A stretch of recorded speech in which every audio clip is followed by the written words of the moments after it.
Merci à vous. Merci beaucoup, merci Martin. D'abord un énorme bravo à vous tous d'être là, vous êtes vraiment très nombreux.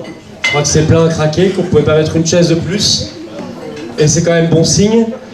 Bravo évidemment à Martin, référent du Rhône, et à toute son équipe, tous les délégués qui ont été présentés, c'est très bien d'ailleurs de le faire. Je félicite toutes les équipes du Rhône.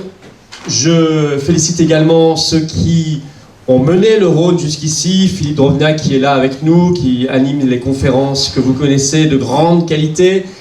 Et je salue évidemment toutes les équipes des autres départements, les référents qui sont là, d'autres départements voisins ou un peu moins voisins. D'ailleurs, la Dordogne est quand même aussi là. Et leurs équipes de délégués et de militants. Voilà, ça prouve que nous sommes une grande famille. Quand je dis ce mot-là, ça n'est pas un slogan, c'est une réalité. Je crois que beaucoup d'ailleurs dans les manifestations, dans les événements, ont trouvé au sens propre une famille, des gens qui pensent comme eux, qui sont là, sur lesquels ils peuvent compter. Ça, c'est la définition d'une famille. Et effectivement, je commence par dire, parce qu'il faut donner un coup de pouce au local. Oh là là, vous voyez, ça part en loc, mes discours partent en loc. Mais vous inquiétez pas, dans ma tête, c'est beaucoup plus frais. Abonnez-vous à tous les réseaux sociaux locaux qui ont été cités, et notamment à la chaîne YouTube Référent 69. Vous cliquez dessus, c'est instantané, c'est gratuit. Et plus vous êtes abonnés, plus les vidéos circulent et sont recommandées à des gens qui peut-être ne nous connaissent pas encore. Voilà, donc il faut s'abonner à toutes ces chaînes-là, il faut donner un coup de pouce, Twitter, Facebook, Instagram, tous les réseaux sociaux, il faut vraiment que nous soyons connus localement, y compris pour ce qu'on fait. Et je sais que vous faites beaucoup, et je sais que vous avez beaucoup à montrer, et c'est très important de montrer que les Patriotes, c'est pas que ce qui se passe à Paris, c'est pas que ma chaîne, c'est pas ce que nous faisons nous, c'est également vous tous, et ça, je tiens à vous féliciter, et je tiens à faire en sorte que chacun puisse être reconnu comme il doit l'être, c'est-à-dire pour ce qu'il fait. Nous sommes tous ici méritants, nous sommes tous ici des gens qui donnons un maximum, et par tout moyen d'ailleurs, et donc je vous félicite, et je vous demande de vous applaudir d'abord vous. Bravo pour ce que vous faites, vous.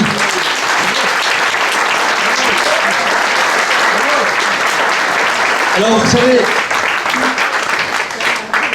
dans ce Tour de France de la Résistance que j'ai commencé en septembre dernier, à raison d'une étape par semaine, je vois toujours que nous sommes très nombreux, ça c'est bien, et je vois qu'il y a beaucoup de bonne humeur, bonne ambiance, beaucoup de sourires, un grand dynamisme, et ça c'est très important aussi. Et ça m'amène à réfléchir à ce que sont les Patriotes. Un mouvement qui est jeune, qui a 5 ans, et qui a connu une croissance très accélérée ces dernières années, ces derniers mois, et qui peut-être se caractérise par différentes qualités. D'abord, je crois que la toute première, c'est l'authenticité et la sincérité. Il ne s'agit pas de nous tresser de laurier, mais il s'agit de dire les choses. Parce que c'est un sujet sérieux. La politique en France souffre depuis des années et des années de voir trop d'opportunistes. Des gens qui sont là, des carriéristes, des ambitieux, qui sont là pour faire un coup, pour faire une carrière, très bien, pour avoir un mandat, un salaire, je ne sais quoi. Résultat, nous nous retrouvons avec des mouvements politiques qui disent une chose le matin, une chose un peu différente à midi et une chose complètement différente le soir parce qu'il y a eu un sondage. Mais ça tombe encore. Alors je mets là, hop. Il y a eu un sondage qui leur a dit « Bah non, il faut changer d'avis parce que vous n'êtes pas encore majoritaire. » Et aux Patriotes, on ne pense pas comme ça. Quand on pense quelque chose, quand on pense que quelque chose est bon pour notre pays, on le dit, on le défend, et on se bat pour que ce soit majoritaire. C'est ça notre conception.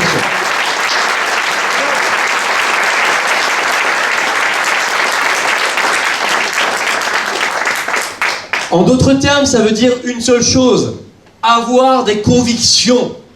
Ce mot tabou, ce mot interdit, oui, avoir des convictions.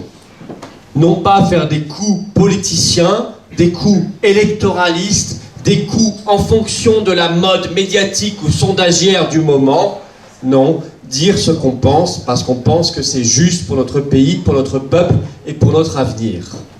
Alors je crois ça, et soyez-en bien conscients, que ça nous distingue énormément du reste.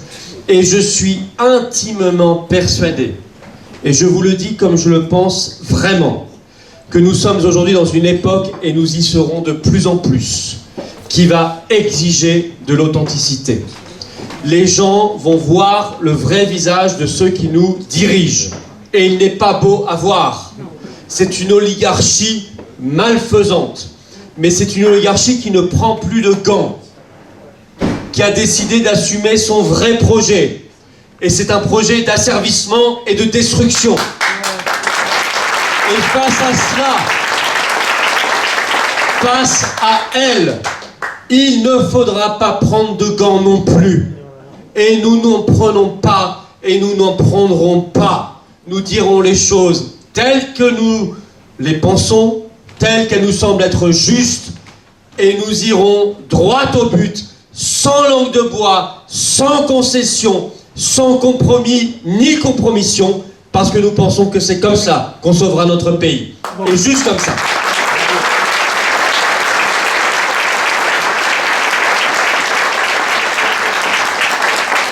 Et je crois que ça résonne dans le cœur de nos compatriotes et dans leurs âmes. Petite anecdote, ces derniers jours, mon téléphone a beaucoup sonné, c'était très souvent au plaisir des journalistes. Grand plaisir. Des journalistes qui m'appelaient parce que, figurez-vous que l'administration d'État, qui s'appelle la CNCCFP, qui est notre tutelle, nous, mouvement politique, qui définit les règles, a publié, comme tous les ans à peu près, au mois de février, les comptes annuels des mouvements politiques certifiés par commissaire aux comptes, etc. et tout le blabla.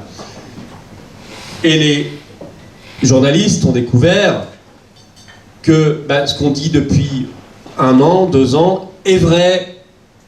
Il se trouve que les Patriotes, un mouvement politique, le petit poussé, parce qu'on n'a aucun moyen, parce qu'on n'a pas d'aide, parce qu'on n'a pas tous les renforts financiers, bancaires et médiatiques qu'ont tant d'autres, ont plus d'adhérents, ont plus de donateurs, ont plus de soutien que le RN, que la France Insoumise, que l'ELV, que tous ces partis-là.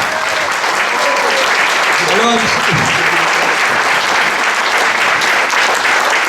ils m'ont dit, mais c'est incroyable. Ils m'ont vraiment dit ça. Alors j'ai dit, écoutez, ça fait 2 ans que je vous le dis. Oui, mais comment ça se fait? Comment vous l'expliquez? Mais c'est peut-être parce que nous, on défend des idées et des convictions. Parce qu'on dit les choses. Et vous voyez, on n'a pas les millions d'argent public qui dégoulinent. Hein. Nous, on n'a pas ça, comme le En Marche, le RN, LFI, les LR, PS, tout ça, ELV. Non, eux, ils ont ça. Ils ont 5, 10, 1000, 15 millions, 20 millions par an. Je sais pas ce qu'ils en font, d'ailleurs. Parce qu'ils font rien. Comme ils font rien, je sais pas ce qu'ils font. Oui, des restos probablement, mais je sais pas ce qu'ils font très bien. Honnêtement, on voit pas une affiche, on voit pas un tract, on voit pas une manif, on voit pas un rassemblement, on voit rien. Mais ils ont les 20 millions qui dégoulinent chaque année de vos impôts, hein, de nos impôts au passage, hein, sur leur compte. Ça n'est pas notre cas. On nous a dit, mais vous êtes aussi le mouvement qui vit alors à 97,5% d'adhérents et de donateurs. Et vous savez ce que c'est que les 2,5% restants? C'est la boutique et les quêtes. Donc c'est quand même aussi des vrais gens. Donc c'est 100% de vrais gens. Voilà ce que c'est derrière les patriotes. Et j'ai la faiblesse de croire que c'est parce que nous avons des convictions, nous avons des idées, que nous les disons franchement, directement et sincèrement. Et on va continuer. Et on n'a pas l'intention de se taire. Et la deuxième raison, deuxième caractéristique, c'est que nous sommes un mouvement qui, peut-être à l'inverse de beaucoup de partis politiques, qui se sont réfugiés sur les médias. Alors il faut y aller, les médias, quand on peut y aller, c'est compliqué, hein. Il faut y aller, il faut parler aux gens. Et sur les réseaux sociaux, sur Internet, et là je crois qu'on n'est pas trop mauvais, hein. On est même plutôt bon. Mais nous on ajoute une troisième dimension, et qui en fait, pour moi, est largement la plus importante. C'est qu'un parti politique, c'est d'abord et avant tout l'humain. C'est qu'on parle aux gens et aux vrais gens. Et c'est pour ça qu'on est là ensemble ce soir.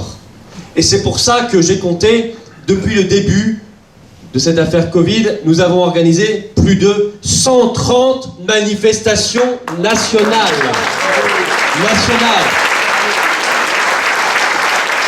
Il faut y ajouter. Martin parlait de 50 manifestations ici. Il faut y ajouter tout ce qui est fait au niveau local, départemental et régional, partout et chaque jour. Ce dimanche, nous serons, nous, dans la marche nationale à Paris. Mais, j'ai compté ce soir sur le site, il y a également des événements dans 26 villes de France, à l'initiative des patriotes pour la paix. Et là, je me dis, bah ça, c'est formidable. Et tous ceux qui vous disent et qui nous disent parfois, mais les manifs, ça sert à rien. Ah, c'est vrai, on n'a pas pris l'Élysée. On aurait bien aimé, hein. Je ne cache pas, hein. Mais c'était peut-être pas le but non plus. Oui, mais déjà, en organisant les manifestations, il y a des gens qui ont vu qu'ils n'étaient pas seuls. Qui ont rencontré des gens qui pensent comme eux, et ça leur a fait beaucoup de bien. Et donc des gens qui n'ont pas sombré. Et rien que pour ça, parce que des gens n'ont pas sombré, sont pas tombés dans la déprime, voire la dépression, voire bien pire, je crois qu'on peut être fiers de nous et de tout ce que nous avons fait. Déjà.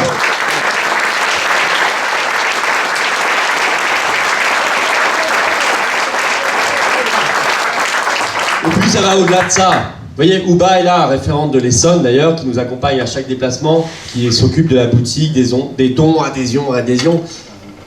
Et Ouba, il se trouve qu'elle était en manif, et puis un jour elle a rencontré des parents d'élèves, des étudiants, qui se sont dit, mais les associations de parents d'élèves, elles font rien en fait. Elles font rien du tout.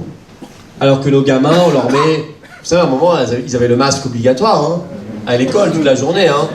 Et puis on les menaçait, même s'ils n'étaient pas vaccinés, ils n'iraient pas en activité sportive, ils n'iraient pas en sortie scolaire, etc. etc. Souvenez-vous de toute cette époque, hein, c'est pas si loin. Hein. Il ne faut pas oublier. Il faut pas oublier. Je sais que vous n'avez pas oublié, vous inquiétez pas. Et ils se sont dit, mais nous, on va s'organiser entre nous parce que les fédérations de parents d'élèves font pas le boulot, au contraire. Elles s'accompagnent tout ça. Et ils ont créé l'ADE, Association de défense des élèves et étudiants. Et ils sont allés tous les soirs à la sortie des écoles, des collèges, des lycées, des rectorats, des universités. Ils ont demandé rendez-vous au ministre. Ils ont fait le boulot et ils continuent parce qu'il faut sensibiliser les parents sur plein de sujets. Ça, c'est une réussite. Et ça n'aurait pas été possible s'il n'y avait pas eu les manifs. Parce qu'ils ne se seraient pas rencontrés, ils ne se seraient pas connus. Et ça aussi, je crois qu'on peut en être fiers collectivement.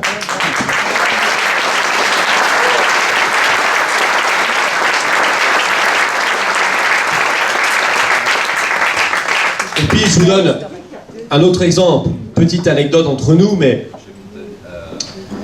il y a des choses même beaucoup plus concrètes. Vous savez, le 1er août devait être voté une loi Covid qui devait rétablir normalement la possibilité d'un pass sanitaire aux frontières, le masque obligatoire et tout ça et tout ça. Et ça devait être voté début juillet.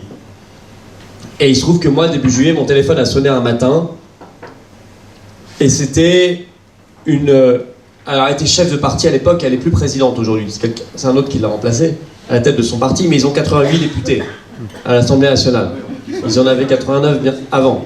Et puis elle m'appelle, il était 8h du matin, je lui dis tiens, qu'est-ce qui lui arrive? Ça fait 2-3 ans qu'elle m'a pas appelé. Alors je décroche. Entre deux vapoteuses, j'entends sa voix un peu éraillée qui me dit il va y avoir la loi Covid, là je sors du bureau de Borne. Vous excitez pas, il n'y a rien dedans, on va la voter. Alors je dis, bah, ça commence très mal parce qu'en fait il se trouve qu'on est en manif devant l'Assemblée nationale pour que vous ne la votiez pas justement dans 3 jours. Et moi je pense que s'il y a beaucoup de choses dedans, et par principe, un pass sanitaire ça me va pas, ou un masque obligatoire ça me va pas. Non, vous excitez pas. Bon, ok. On fait la manif évidemment. Et plusieurs des députés de son groupe, un peu incognito, pas très connus, viennent nous voir en fin de manif discrètement en nous disant bravo, on suit ce que vous faites, c'est formidable, etc. Nous on a une réunion de groupe, le groupe doit voter pour, mais nous on va faire pression en interne pour qu'on vote contre finalement la loi. Ah, ils sont allés dans la réunion de groupe, il paraît que ça a tangué, hein. Il paraît que ça a bardé, hein. Et ils ont fait la réunion de groupe, ça a duré des heures, et finalement le groupe au final a décidé de voter contre la loi, et la loi n'est pas passée. Voilà ce qui s'est passé.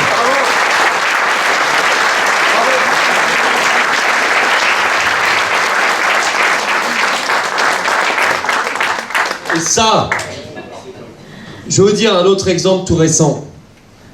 Croyez-vous que la Haute Autorité de Santé aurait publié un avis il y a quelques jours recommandant la fin de l'obligation vaccinale Covid pour toutes les professions concernées et donc la réintégration de tous les suspendus si la résistance avait lâché l'affaire?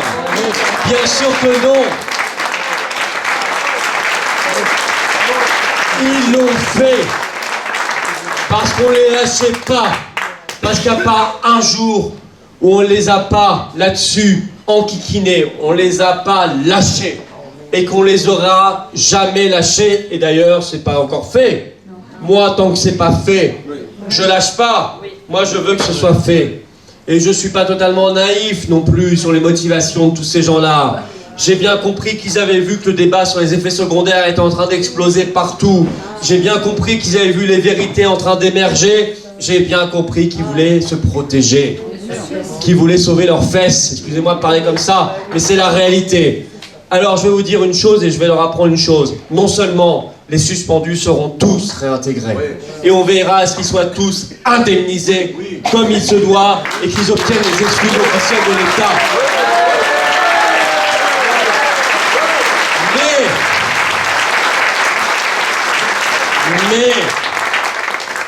Mais vous, les messieurs Véran, les médecins de plateau, les administratifs, les Salomon, les Ursula, et tous ces gens-là, vous n'échapperez pas à votre responsabilité.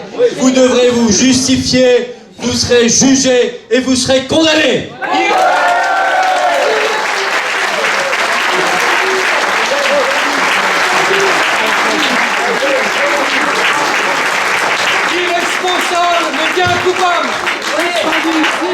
On disait responsable mais pas coupable, non, vous serez responsable et coupable. Vous savez, le responsable en chef de la santé publique en Floride, dans l'état libre de Floride, comme on dit,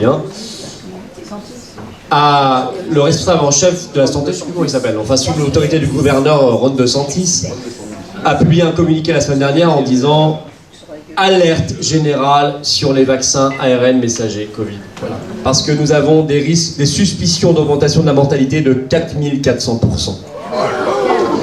Alors, moi je veux bien tout ce qu'on veut. Ce type-là, il est chirurgien, formé à Harvard, responsable des épidémies, enfin il connaît très bien son métier, il dit pas les choses, il écrit pas les choses au hasard. Donc ces affaires-là, 2023 sera l'année du scandale sanitaire Covid. Ça va exploser. Je dis pas que tout va être jugé cette année. Parfois, vous savez, ça prend des années et des années, mais on lâchera pas l'affaire. Et petite info, nous ferons bientôt une grande opération devant le siège de Pfizer France pour qu'ils rendent des comptes.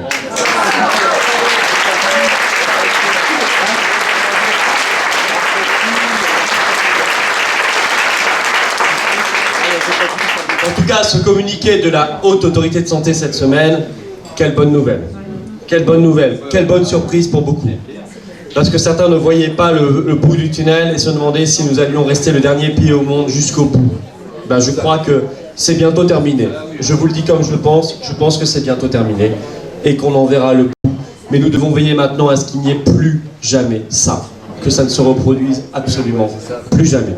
Mais nous faisons un gros boulot aussi, et ça, je crois, vous le voyez aussi autour de vous chaque jour, des gens ne s'intéressaient pas au débat public. Vous savez, on a fait une enquête récemment auprès de nos adhérents, un jour, dont vous êtes.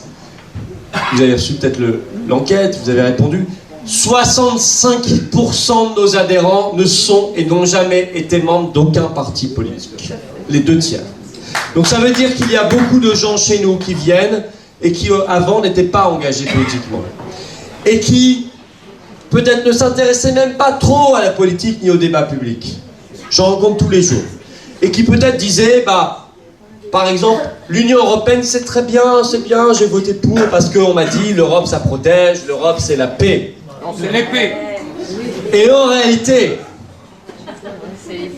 maintenant ce sont les plus fervents militants pour le Frexit, les plus fervents défenseurs de notre indépendance nationale, de notre souveraineté, de la sortie de l'Union Européenne, parce qu'ils ont pigé Parce qu'ils ont compris qu'ils avaient été arnaqués, qu'ils ne se sont pas trompés, qu'ils ont été trompés par des gens qui sont là pour les tromper dans leur intérêt propre. Ursula von der Leyen n'est pas là pour apporter la sécurité, la prospérité et la paix. C'est tout l'inverse. Son boulot n'est pas là pour cela. Quand Ursula von der Leyen nous dit « Je ne cherche pas l'apaisement », il ne faut pas chercher l'apaisement. Il faut refuser les cessez-le-feu en Ukraine. Alors tous ces slogans qu'on nous disait depuis 50 ans, l'Europe c'est la paix, partent en fumée et on se rend compte que l'Union européenne c'est la guerre. C'est ça la réalité. L'Union européenne c'est la guerre. L'Union européenne c'est la guerre. L'Union européenne, c'est la corruption et les conflits d'intérêts. Et c'est tellement vrai qu'il a fallu qu'un journal américain, le New York Times, porte plainte contre Ursula von der Leyen la semaine dernière encore pour récupérer ces SMS échangés avec le PDG de Pfizer, M. Bourla. Ça n'est pas un journal français qui l'a fait, ni même un journal d'un pays de l'Union européenne qui l'a fait. Il a fallu que ce soit un journal américain qui le fasse. Mais nous allons avoir ces SMS et nous saurons ce qui s'est passé pour négocier ces 71 milliards d'euros de contrats. 10 doses par habitant. Elle vient d'en commander 500 millions supplémentaires de doses là pour 2023 et 2024, alors qu'on sait ce qu'on sait, alors que seuls 6,5% des Européens ont fait leur 4e dose. Ça veut dire que 93,5% ne l'ont pas faite, n'en veulent plus. Mais s'ils continuent, c'est qu'il y a bien une raison. Et cette raison, vous savez, on dit qu'elle n'a ni goût ni odeur, c'est l'argent. L'affaire actuelle au Parlement européen de corruption sur le Qatar, vous avez actuellement 4 eurodéputés qui sont en tôle. Tant mieux, hein, corrompus par le Qatar. On a trouvé chez eux des valises de billets. Alors, bon, l'ancienne vice-présidente Eva Kaili du Parlement européen a dit « Je ne savais pas qu'il y avait des valises de billets chez moi. » Donc, bah oui, non, mais ça peut arriver. Ça peut arriver. Je vous recommande de faire un grand nettoyage d'hiver ou de printemps chez vous. Remuez tout. Soulevez les canapés, les lits, regardez en dessous les tapis. Il y a peut-être des valises de billets cachées chez vous sans que vous soyez au courant. Il paraît que ça peut arriver. Voilà, c'est ce que j'allais dire. Cette corruption par les valises de billets, c'est la petite bière. Vous savez, c'est un peu la face émergée de l'iceberg. La vraie corruption, ça n'est pas ça. Je relativise pas, hein. Ils sont en tôle et j'en suis très heureux. Parce que moi, la corruption par le Qatar, je la connais très bien. Non pas que je l'ai fréquenté, vous inquiétez pas. Moi, le Qatar a porté plainte contre moi. Ah, moi, je suis une personne contre qui un État a porté plainte, le Qatar. Et j'ai gagné, d'ailleurs. Parce qu'il paraît que je l'avais diffamé.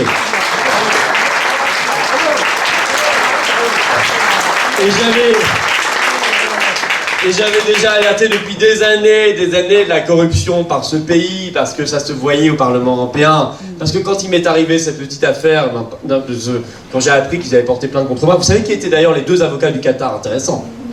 Ils avaient 2 ténors du barreau. Le premier avocat était l'avocat de Sarkozy. Le deuxième avocat était l'avocat de Hollande. Incroyable. On a quand même triomphé face à ça. Pas une blague. Et ben, quand il m'est arrivé cette affaire, des eurodéputés, notamment une eurodéputée française, est venue me voir et m'a dit « Oh, tu as quelques soucis avec le Qatar. Tu devrais aller voir l'ambassadeur, il a peut-être des choses à te dire. » Je suis jamais allé voir l'ambassadeur. Mais je pense qu'il n'avait pas des choses à me dire, je pense qu'il avait des choses à me donner. Et donc moi j'avais dénoncé ça depuis bien longtemps, donc je suis pas surpris. Mais la vraie corruption, c'est pas ça. La vraie corruption, ce sont les rétrocommissions. Ce sont les comptes offshore. Ça n'est pas de l'argent liquide. Ce sont des dizaines, des centaines de millions d'euros, voire des milliards d'euros. c'est bien davantage, à mon avis, l'industrie pharmaceutique. Je pense que l'industrie pharmaceutique auront 10, 100, 500 fois plus que le Qatar et que nous saurons derrière les SMS d'Ursula ce qui s'est vraiment passé avec cette affaire du Covid. Et ça, nous le saurons, ne vous inquiétez pas. Ursula fait la maline aujourd'hui. Elle se prend pour la reine d'Europe, la Kaiserine, l'impératrice, la grande prêtresse, alors qu'elle n'a aucune légitimité. Aucune. Elle n'a pas été élue. Un jour, elle fera beaucoup moins la fière. Et j'aimerais être la petite souris pour voir le jour où elle sera face à des flics ou des juges et qu'elle devra s'expliquer et qu'elle fera moins la fière parce que son visage aura été découvert. Et derrière le visage d'Ursula von der Leyen, c'est tout le visage de l'Union européenne qui aura été découvert. Cette institution n'a pas de contre-pouvoir. Cette institution n'a pas de légitimité populaire parce qu'il n'y a pas de peuple européen. Donc cette institution est ultra corrompue. Il ne peut en être que comme cela. C'est l'institution la plus corrompue du monde, l'Union européenne. Non seulement nous devons la quitter, mais nous devons faire en sorte que cette institution disparaisse et soit détruite. Parce qu'elle va contre l'intérêt des peuples et contre l'intérêt de l'humanité.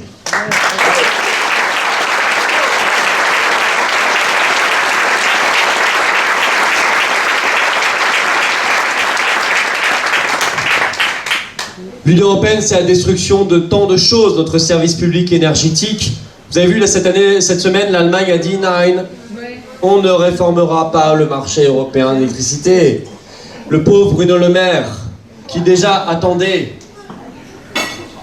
il attendait, comme on attend Godot, il attendait que l'économie russe s'effondre. Ah, il nous l'avait promis, hein. Ah, il a réussi à faire s'effondrer l'économie. Ah, pas de bol, c'était pas l'économie russe, c'était la nôtre. L'an prochain, le FMI a dit la croissance russe sera supérieure à la croissance de la France et à la croissance de la zone euro. Et le pauvre Bruno Le Maire aussi nous disait nous allons réformer le marché européen d'électricité. Promis, on va protéger EDF, tout ça. La première fois qu'il l'a dit, c'était en septembre 2021, il y a 1 an et demi. Et puis maintenant, ils le disent toutes les 3 semaines. Et puis résultat, l'Allemagne a dit non, on ne le fera pas. Alors qu'est-ce qu'on fait dans ce cas-là? Alors si on est Macron, on fait rien. On se soumet, on attend que EDF meure, et on largue tout à l'Allemagne, aux États-Unis, comme d'habitude.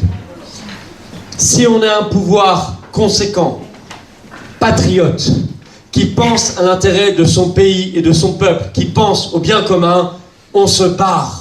On quitte le marché européen d'électricité et on quitte l'Union européenne par le Frexit.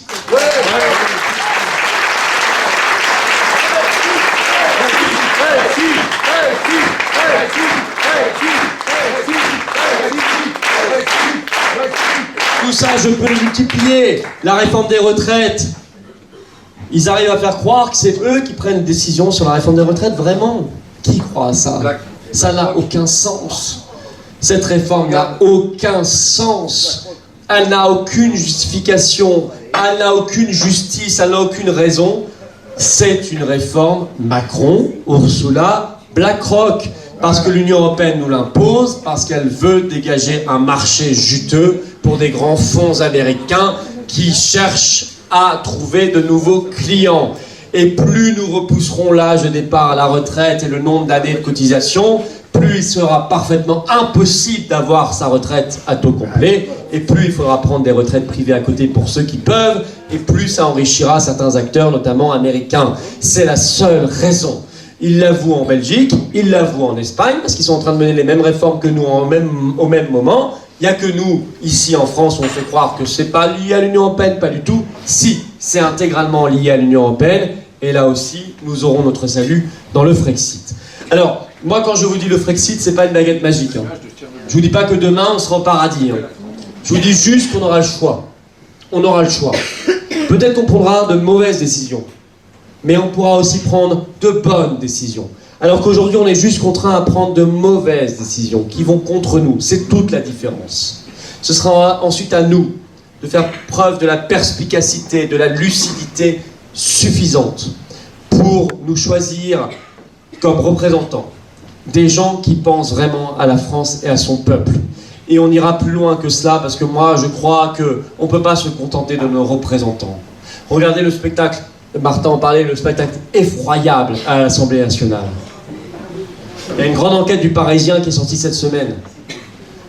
Que faisaient-ils pendant les débats sur la retraite? Ils étaient à la buvette, tous, en train de picoler. Un huissier a dit, sous couvert d'anonymat aux Parisiens, on a battu les records historiques de consommation d'alcool au Palais Bourbon. Certains ont été retrouvés en train de vomir devant les huissiers dans les pots de fleurs. Certains autres étaient en train de se bagarrer dans les couloirs de l'Assemblée nationale, complètement ivres-morts. C'est ça, aujourd'hui, l'Assemblée nationale. C'est pas moi qui le dis, c'est écrit dans le Parisien. C'est France. Pas les whisky, alors?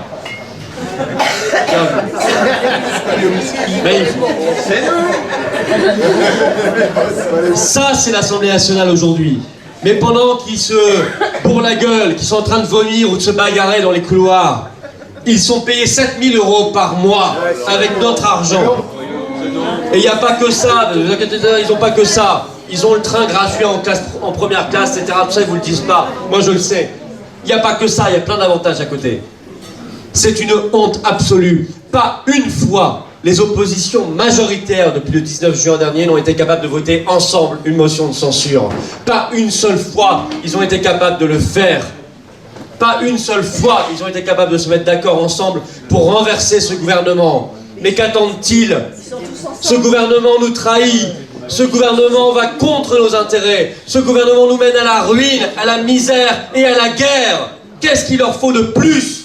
Moi, je leur dis, votez ensemble une motion de censure et dégagez ce gouvernement de traîtres. Voilà ce qu'ils doivent faire.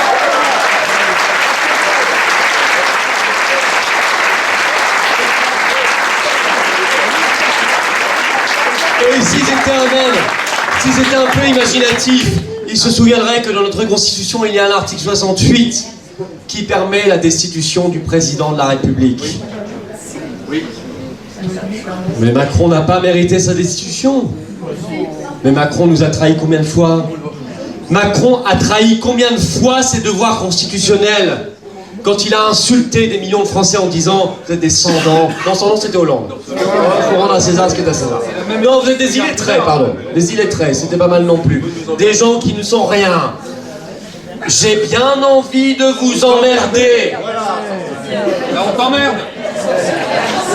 Et aujourd'hui, il envoie tous les jours des armes, là aujourd'hui des chars. Oui, mais il y a des rétrocommissions. Hein. À son copain, Zelensky.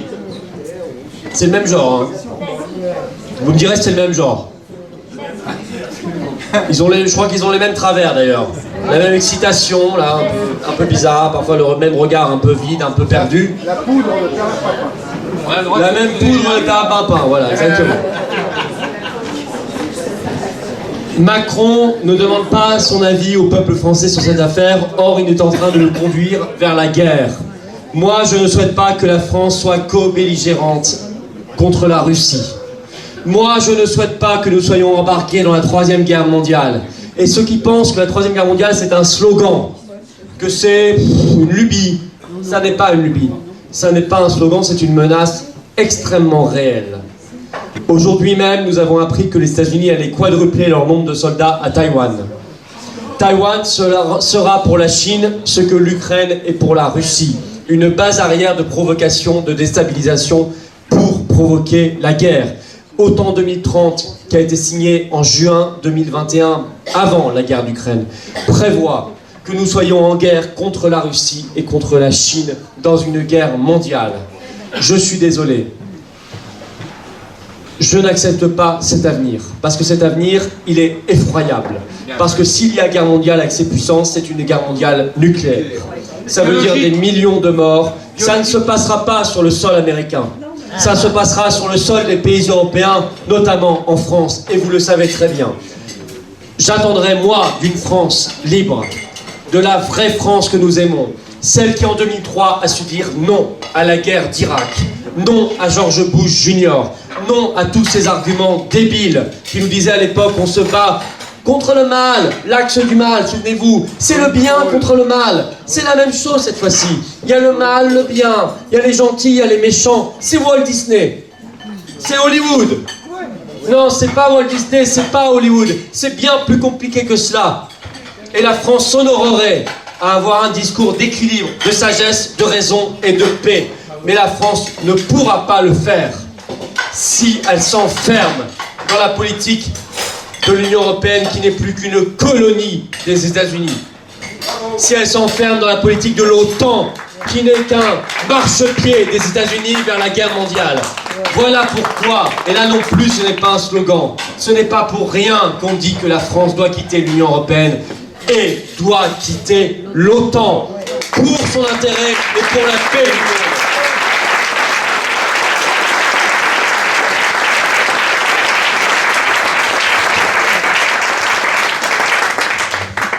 Cette affaire est très sérieuse et j'en veux beaucoup aux oppositions, avec des guillemets, qui ne disent rien sur ça. Le RN hier, par une interview de son président à l'Opinion, s'est intégralement rallié à la vue américaine de cette affaire. Eh bien moi je ne suis pas d'accord.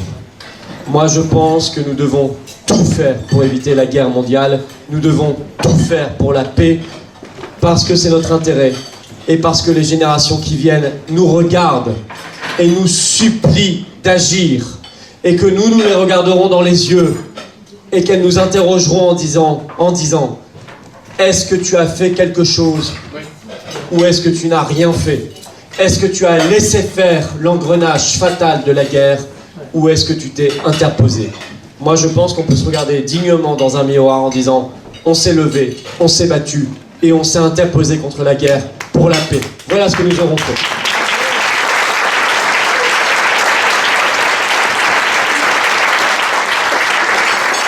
Et j'en finirai là. J'en finirai là. Vous savez, ici, nous ne sommes pas l'opposition, avec des guillemets, parce qu'elle est trop pitoyable. Non, ici, nous sommes bien plus que cela. Nous sommes la résistance. Nous sommes ceux qui résistent, ceux qui résistons depuis le départ. Et nous résisterons.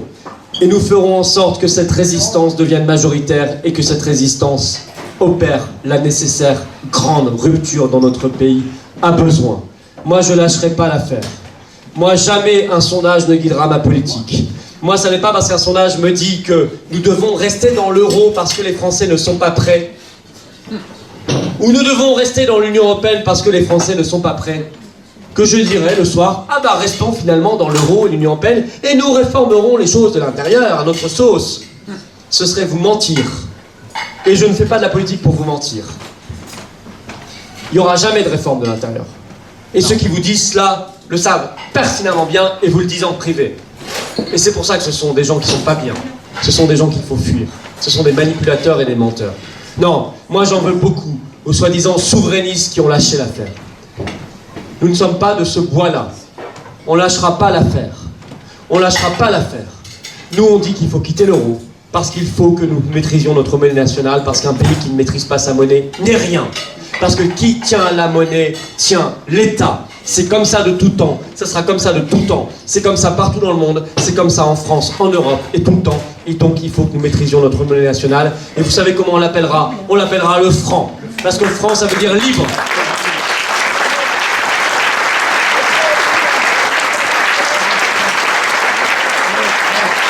Et je ne lâcherai pas l'affaire sur l'Union européenne, ni sur Schengen, ni sur la CEDH.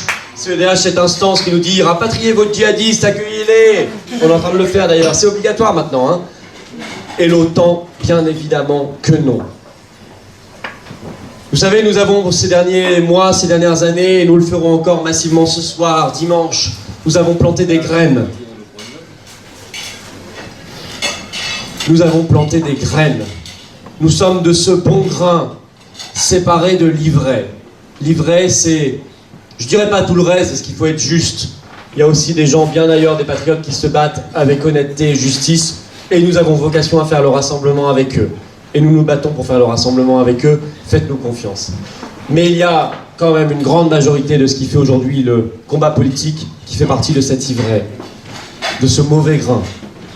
Nous sommes de ce bon grain, nous avons planté les petites graines, elles vont germer, elles vont pousser, elles vont monter jusqu'à constituer les plus hauts sommets. Et au plus haut sommet, il y a notre libération, il y a notre liberté, il y a la vérité, il y a notre avenir, notre dignité et notre France éternelle. belle que je souhaite un peu plus rebelle. Voilà ce qu'il y a. Vive la liberté, vive la résistance, vive la paix et vive la France libre.